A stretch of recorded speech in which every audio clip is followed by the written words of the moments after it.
Hi, I'm Daniel Lucas, and welcome to Abstract Essay, where ideas take shape. I find God, and every conversation explores the art of thinking beyond the obvious. And today I have my special guest. She is a fellow podcaster, no other than Miss Danielle Perkins. Thank you so much Welcome, for having welcome, me. Miss Danielle on Abstract Essay. And can you please introduce more about yourself that I miss? Yes, I am Danielle Perkins, but I like to go by the alias Danny Marie on all social media platforms. I am what you might consider a pandemic podcaster who has parlayed a hobby for podcasting into a passion. I believe podcasting is an art form, and for me, it was the catalyst to my healing. And so now I work with several podcasters, helping them launch, grow, and monetize and turn their passion into a profitable podcast as well. I have Podcasting for Newbies, I have Talk Tacoma, and more recently, another podcast called Host City Hustle. We're trying to help small businesses be in the know and be ready for the World Cup because we know that that is going to bring economic opportunities. But ultimately, I'm here today, Daniel, to share why I think podcasting is a platform for marketing, for media, and to build a community. So thank you for having me. You are most welcome, and thank you so much for sharing your knowledge and wisdom to the world. Thank you. As you said, we're going to talk about legacy through leadership, how educators and entrepreneurs can use media to tech and transform. So tell us what it's all about. Yeah, so first and foremost, I said before I was a pandemic podcaster. I know that even when it comes to educators, there were a lot of people during the pandemic that had to pivot. A lot of people who retired from quote unquote teaching in an institution, and a lot have went to taking what they know as teachers, as educators, as coaches and consultants, and moved into podcasting. Podcasting is still a way to establish yourself as an expert in your respective field. It's still an opportunity to teach. It's still a way to build community. It's a marketing strategy. And a lot of people that I work with said that that pivot, where it was not working in an institution, still has allowed them to teach and educate at scale. And I think that we oftentimes get very centered and very narrow in our thinking because we feel like to teach, you have to be in an institution. But that is not true. You can actually reach more people doing things like podcasting. So I'm eager to dive into what that looks like.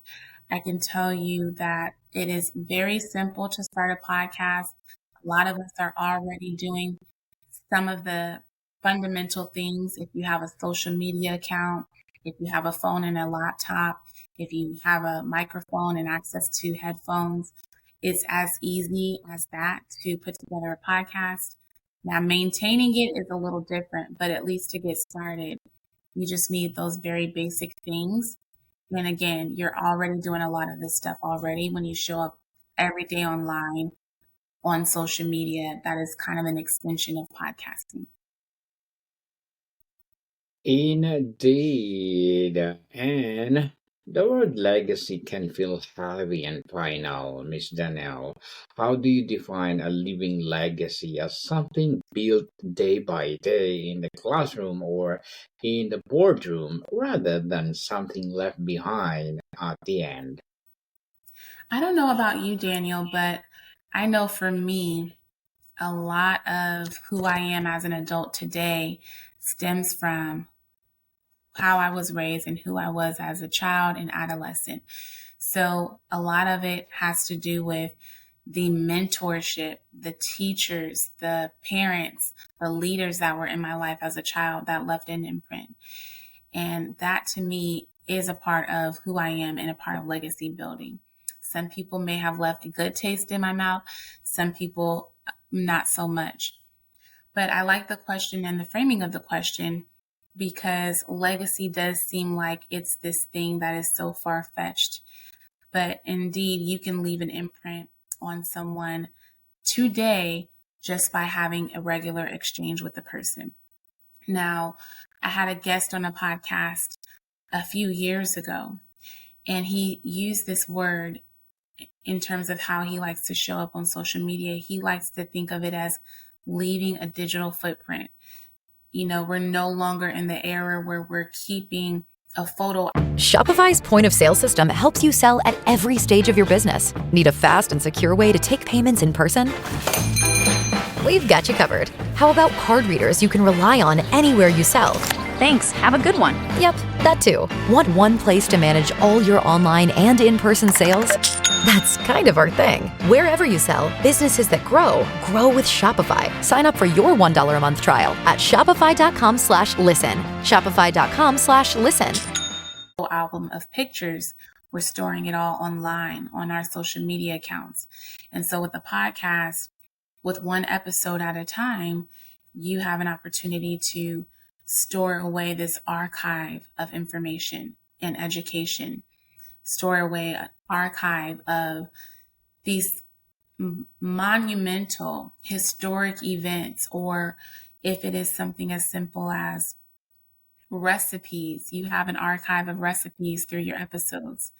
And so through an episode a day or a week or however you upload, you are able to leave something, leave an imprint, leave a digital footprint just simply by recording an episode and leaving that on the cloud somewhere and sharing that to your social media, uploading that to Apple or Spotify or YouTube. That is a part of legacy building. And then when you look up, I have a friend who's been podcasting for 15 plus years. You can imagine, first of all, how much storage that is, but second of all, how many conversations, how many breakthroughs, how many people and guests he's had on his platform. That is relationship building. That is legacy. And when you're no longer here, your family members and friends can always go back to revisit that archive of information. So you can change lives simply by showing up and recording one episode at a time. And you can look up 5, 10, 15 years from now and be proud of your legacy from the episodes that you recorded, especially if you record and you're extremely intentional with the content that you put out, meaning that you started with a plan, you have a mission, you know exactly who you're talking to, who you show up for your podcast. Those are the people who you are showing up for and consistently working towards helping them get past whatever their issues are, helping them solve a problem. That is legacy building. A legacy building indeed. And its core, Miss Danielle, this topic connects the passion of an educator with the drive of an entrepreneur. What is the fundamental shared leadership trait that both must possess to build something that lasts? You know, I want to be cliche and say you need to have emotional intelligence and all of these things. You need to have the EQ. But I think it's what, at least for me, what people oftentimes say about me and how I show up as a leader is that I show up and I'm consistent, whether sometimes I have my kids with me in the background when I'm trying to do a live stream for some of my closest community members who are in my podcast group, or if I'm showing up and I'm doing so many different odd jobs and I'm trying to meal piece everything together. I think showing up and being relentless, showing up and proving to myself every day that I can push past barriers, push past thresholds, push past circumstances Just in this year alone, and I'm being fully transparent here, just this year alone, I've been through a personal, and this is a disclaimer for your audience, but I've been through a miscarriage. 3 relatives of mine passed away, and my house flooded. And that was just the top of this year. But I kept showing up.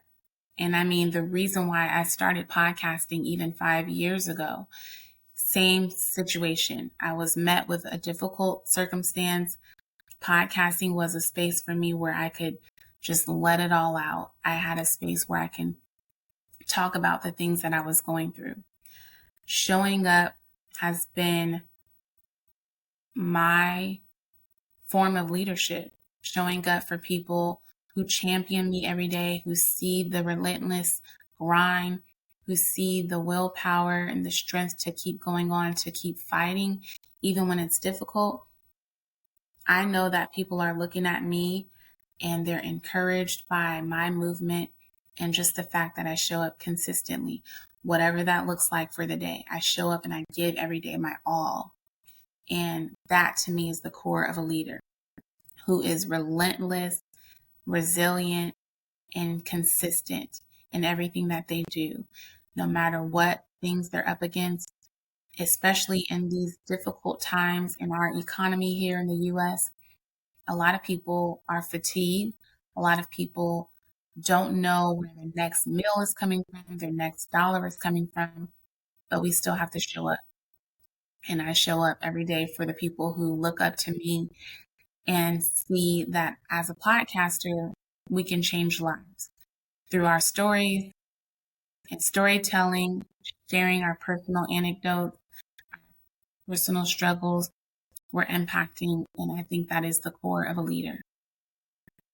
A core of a leader. Educators are often measured by test scores and entrepreneurs by quarterly profits. How do you resist those short term metrics to focus on long term, often measurable impact of your work?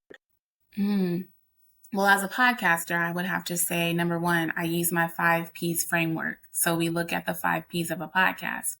But I think also to measure your success, it's very important that you're looking at your analytics. Again, I'm speaking to podcasters, I'm speaking to educators, teachers who want to create a legacy through podcasting. So you're looking at your analytics, meaning that you're looking at your dashboards for your podcast platforms every week or every month or every quarter. And you're checking to see your downloads. You're checking to see where people are tuning in from. What popular episodes did you get the most downloads? You're looking at all of those things and you're constantly assessing. And then you're asking your audience. You're engaging with your audience and you're getting their feedback. What things did they love about the episode? Did they listen for the entire duration of the episode? All of those things is how I measure my success as a podcaster. And same thing with an educator. You're looking at, you're going through your quarterly, I can't think of the word right now, but you're meeting with your staff and the faculty, and they're giving you the performance metrics, they're giving you feedback, and you're looking at all of those things and you're assessing, was I improving from the last time I had one of these things? Your 10-year, whatever the case, did I improve? Is the feedback that I'm getting good? Are the parents happy, when they get the conferences, when they do the conferences? Am I getting good feedback from the people around me? If I was to speak to a podcaster again, I would say, ask your audience, are you getting the ratings? Are you getting the reviews? Those are the ways that you can determine the success and whether you're still on track towards building a long, sustainable brand. So back to my 5 Ps, I measure things like podcast plan, your performance, your promotion, and those are the types of things that we're looking at when we look at our self-evaluation metrics. Interesting, Miss Danielle. So, what can entrepreneur obsessed with scalable growth learn from a teacher who focuses on nurturing one student at a time? And conversely, what can an educator learn from entrepreneur mindset? So I think that when it comes to whether they're looking at for their students, I am a homeschooling mama, and I actually just today decided to put my kids in school because as a homeschooling mom, I was looking at my child's behavior at home. I realized that for my oldest son, he would have outbursts. It was hard for him to be engaged here at home in the things that we were doing. And basically, he had hit a plateau. He was disinterested with the things that we were doing at home, and it was showing in his behavior. Similarly, I think teachers would assess the fruit of their labor, the children's behavior. Are they all showing or performing well in their test scores? Is their behavior demonstration of how well and how conducive the learning environment is and how well the learning experience is for them?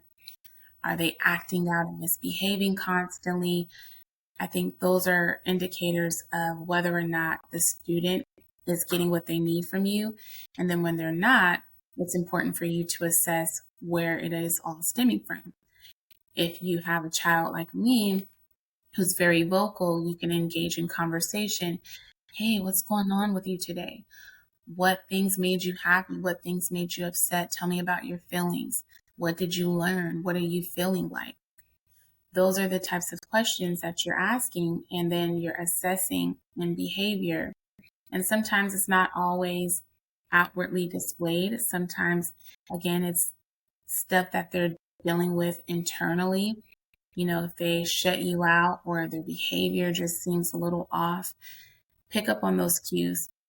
I think so often we have all of these daily demands, even as teachers, when you're frustrated with your overworked, busy schedules, and you have so many children in your classroom that we are not as intentional and we are not as observant, and we can't spend that important, necessary time for each child. So sometimes we don't pick up on the cues right away. But I think when you are in real time experiencing a kid lashing out, screaming, being irate, not listening, seems disinterested in everything that you're doing, those are just those small cues to let you know that something could be off. And the behavior will always be a demonstration of if you're doing something right and if there's areas for improvement. And then the last part of your question, I don't remember, you'll have to restate it. Well, Miss Danielle, let's go to the next question. Legacy is not built by a lone visionary. How do you identify and empower legacy carriers within your organizations or classroom, the people who will carry the mission forward? Yeah, so like we're building out a podcast psychology program. And I know that name is like, what? But I think a lot of legacy also starts with mindset. Mindset in terms of, again, the things that we're met with on a daily basis, things that we don't even speak about outwardly, things that we're battling internally. So we're doing a 12-week program, and we're going to be having these cohorts where we actually sit down with one another and we talk about things like imposter syndrome, talk about things like what does it mean to show up and give things your all, your very best, even when you feel overwhelmed with everything else that you have going on in life. And so we're going to have those very hard conversations around mindset, around the psychology of podcasting, around the art of podcasting.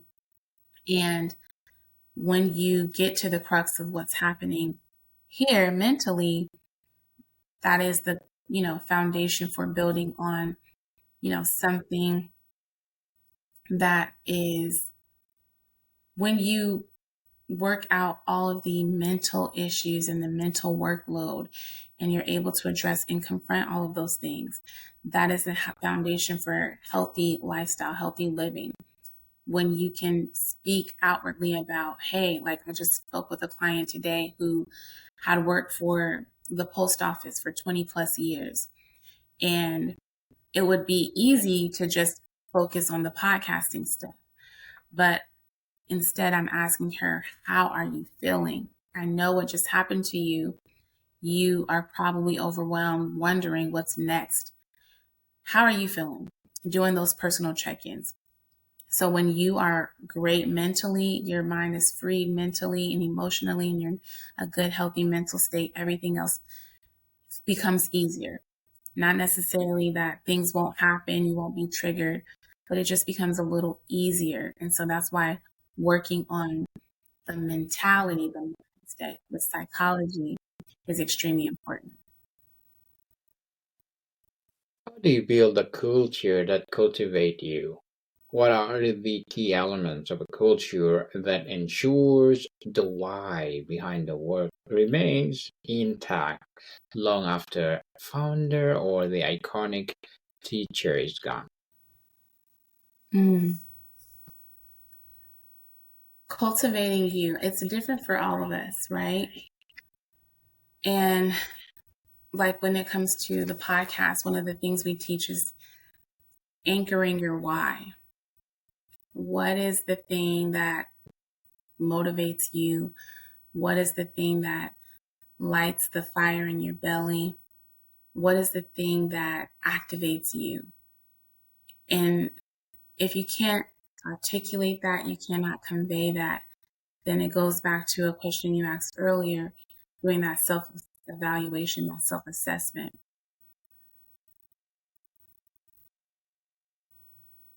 For the educator listening who feels trapped by bureaucracy or the entrepreneur feeling crushed by the pressure of the next funding round, what is the one tangible step they can first take this week to start leading with legacy in mind?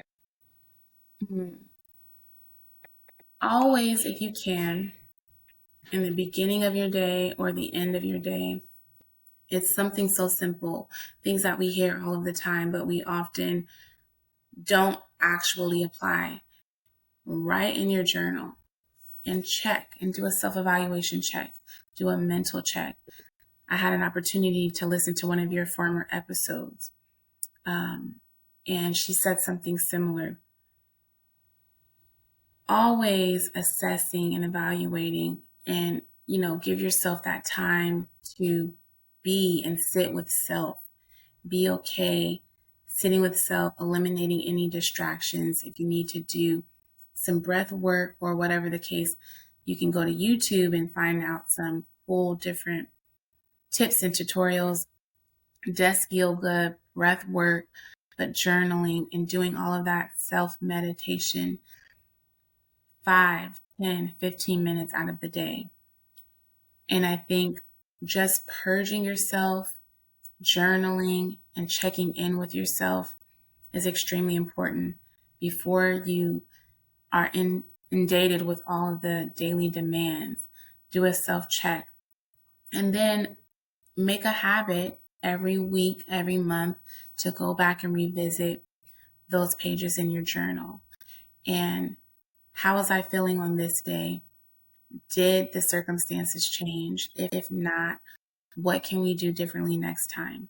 So maybe even, now we have the privilege of AI, artificial intelligence, maybe even share some of that with AI or a chat GPT or a Gemini and get some feedback, and then say, this was what I was feeling. This was my self check-in for the week. I did 7 different journal entries. Tell me what I can do moving forward from here. And I think doing that constant self-assessment to make sure you feel like you're still on track, because so often we can get into this rat race and just forget to check in with ourselves And something as simple as doing a journal entry can help us make sure we're constantly improving, working on that personal wellness, personal development. Interesting, Miss Danielle. But before we wrap up our discussion for today, I'm inviting you to listen to my other podcast, people, my other podcast, because my abstract essay is already in fifth season, abstract poetry in second season, and my baby podcast, Bible verses 101. Law 101 and Mental Health 101, Book 101 review in first or fifth season, and Comedy 101 in third season, and Food 101 in fifth season as well. Geography 101 in fourth season, Love Letters as well as on fourth season, as well as Movie 101 review and Music 101, and Science 101 and Sex 101 in its second season. Please listen to them wherever you listen your podcast. So, Ms. Danelle, looking ahead, what is the next frontier for you? Having achieved so much, what does a building for tomorrow mean for you personally? Yeah. First of all, that is amazing. There was a point in time where I was doing like 8 podcast shows at the same time. So kudos to you, just to show that you've successfully been able to scale and do so many different podcasts. So what's Thank next you. for me? I want to help 100 podcasters with their platforms. We're going to be doing the podcast psychology program, as I mentioned, at the start of 2026. And we're also just inked a deal with a big media company where we're now helping indie podcasters start their own live podcast tours. So those things are next for me professionally. Personally, I am always working on self. And so I am doing a lot of the things that I talked about in terms of like writing things out and assessing where I am at. Personally, I'm looking forward to doing more self-care now that my kids are going to go off to school. I've been homeschooling for like 5 years. So I'm looking forward to what I can do now that I have a lot of free time. And I'm taking it one step at a time. Yes, one step at a time, baby step, baby steps. And Miss Danielle Perkins, thank you so much for sharing your knowledge and wisdom to the world. So can you please invite our listeners to support your advocacy, your podcast, or whatever projects that you're doing right now? Yes, thank you. You have a website, at least on my end. I see that my website is here displayed. So visit the site. It leads you to our ebook, the newsletter, Substack, the podcast itself, Podcasting for Newbies on Facebook. We have a group and we have the podcast. And the website is plantopodcast.com. plantopodcast.com. Thank you, Daniel, for your time. No worries at all. Yes, people, I support Miss Danielle Perkins because if you support her, for sure, more and more podcasts, fellow podcaster will rise. So, Miss Danielle, thank you so much for your time.